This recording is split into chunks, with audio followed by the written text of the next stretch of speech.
Hi, and welcome to Crash Course Cryptozoology.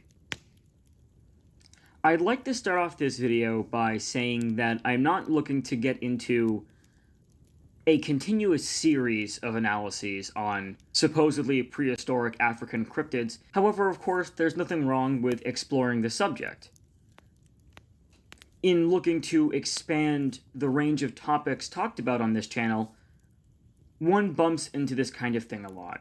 And this case in particular is one that seems rather interesting for the fact that it's the only known piece of alleged photographic evidence for one such prehistoric African cryptid, in this case being the Mokele-Mbembe. For those who are unaware, the Mokele-Mbembe is one of the more well-known prehistoric African cryptids fitting the sort of saurian, sauropod category. And there's a lot of controversy surrounding it, just like any saurian cryptid. In terms of public perception, it's probably been around the longest, first being mentioned in a book that was written in 1909 by big game hunter Carl Hagenbeck, a book called Beasts and Men. Generally speaking, the Mokele-Mbembe, which is a Lingala term supposedly meaning one who stops the flow of rivers, is described as a large, semi-aquatic creature with a quadrupedal stance, a long tail, and supposedly a long neck. Earlier descriptions also indicate the presence of some kind of horn or tusk-like protuberance on the head somewhere. Whether or not the Mokele-Mbembe exists, let alone if it's a sauropod dinosaur, however, is not the subject of this video.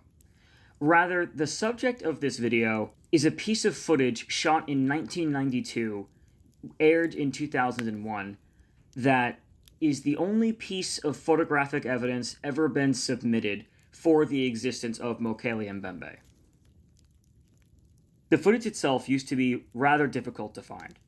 As mentioned prior, it aired in 2001 in a film called Congo 2: Spirits of the Forest, which was a documentary aired by the BBC.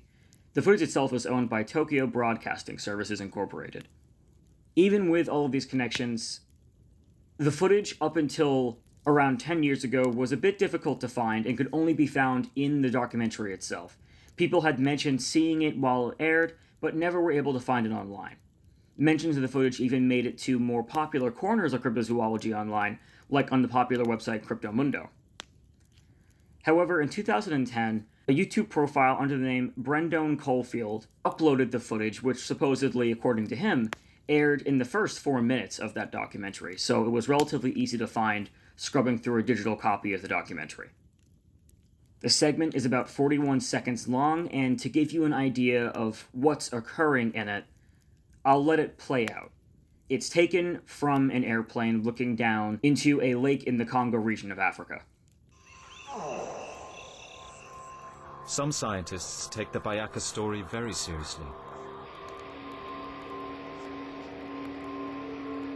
In 1992, a Japanese expedition traveled to remote Lake Tele, in the heart of the Congo forest. They were looking for a dinosaur, a long-lost leftover from the Cretaceous period. They even claimed to have seen and shot footage of a plesiosaur-like creature swimming in the waters of the lake.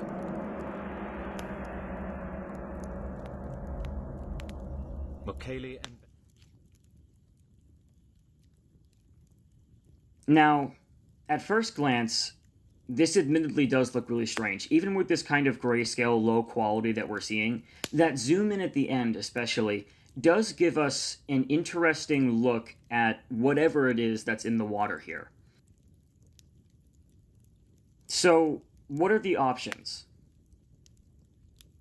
One of the most popular explanations, obviously, is that this is footage of a sauropod-like animal, Mokele-Mbembe, and that it demonstrates its semi-aquatic nature because it's swimming in the lake. The Mokele-Mbembe perspective looks at this object as a long segmented body with a head and neck sticking up at the end, perhaps the sauropod raising its head and neck out of the water. And we do know that sauropods did spend some time in the water, at least certain kinds did. There's a few strange discrepancies here that would seem to suggest some alternate explanations. Again, looking at the footage, even though it's low quality, the zoom in does give us a detailed look at the structure of the animal that we're looking at. And it does appear to be an animal, because it doesn't quite fit the bill for what someone standing in a canoe would look like. The standing person at the front, if that's what that would be, is too curved to be standing up straight, etc., etc. We have this body and this front that has this thin appendage. And the interesting thing about the body is that it appears to be made of two different segments or bumps that are connected by a small dip in the middle. This isn't something that we tend to see in the fossil record for sauropod body builds. There are certainly many different kinds of sauropods with many varying anatomies, but most of them, if they have any kind of bump, it's really only one towards the pelvis. We don't see this segmented pattern. We see that bump at the pelvis that dips down into the shoulders and the neck, or we see a very, very high raised neck with this sort of slope downward into the pelvis, or we see this much more horizontal frame, this straight horizontal frame with the shorter neck sauropods. So the segmented body is a bit strange. And, of course, bodies of animals change over the course of millions and millions of years, but in terms of looking at the fossil record, we don't really see that two-bumped pattern. Not in sauropods, at least.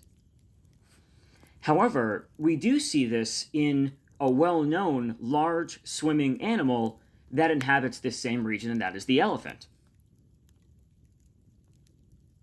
It's not taught that much, but it's generally known that elephants do swim. They're good at swimming, and they enjoy swimming. However, the extent to which that they swim is often understated and catches a lot of people off guard. Speaking on a particular piece of footage of elephants swimming off the coast of Algeria, a good distance off the coast of Algeria, Conservation Research Officer Avinash Krishnan said, "They're very good swimmers. Swimming about 15 kilometers or 3 miles from the shore is not unusual for an elephant."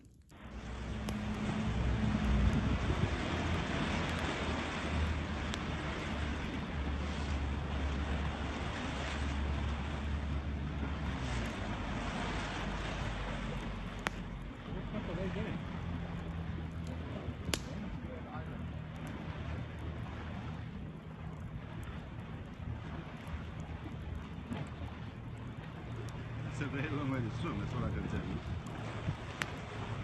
Take a nice video of you.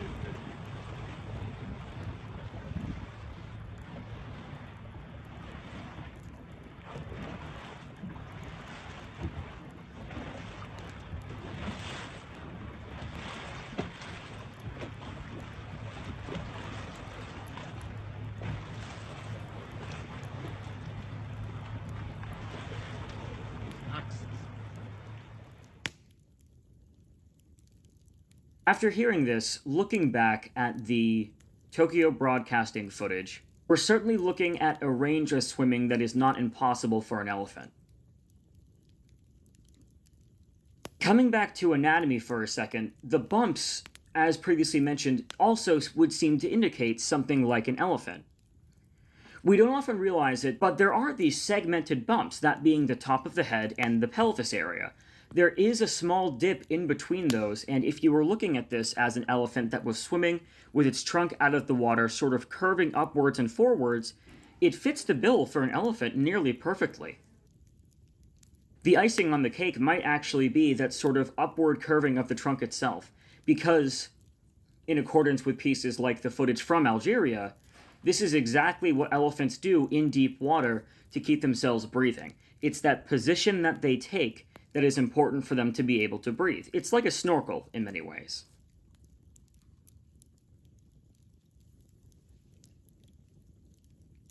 Of course, the validity versus the lack thereof found in this footage doesn't necessarily speak to Mokele-Mbembe on a wider scale. This is an individual analysis on one particular case, and while it is a rather exciting piece of footage of wildlife, no matter what it is, the likelihood that it's a sauropod-like animal seems rather low, and the likelihood based on anatomy, location, and behavioral facts that it's an elephant, maybe an African forest elephant, seems rather high. I'll put a link to this video in the description of this video so that everyone can watch this and think of their own conclusions on this, because this is, again, low-quality footage. It's hard to make out some details, and anyone can be wrong on mostly anything. Likelihoods certainly speak for themselves, and that's why it's important to analyze this kind of thing. That being said, until next time.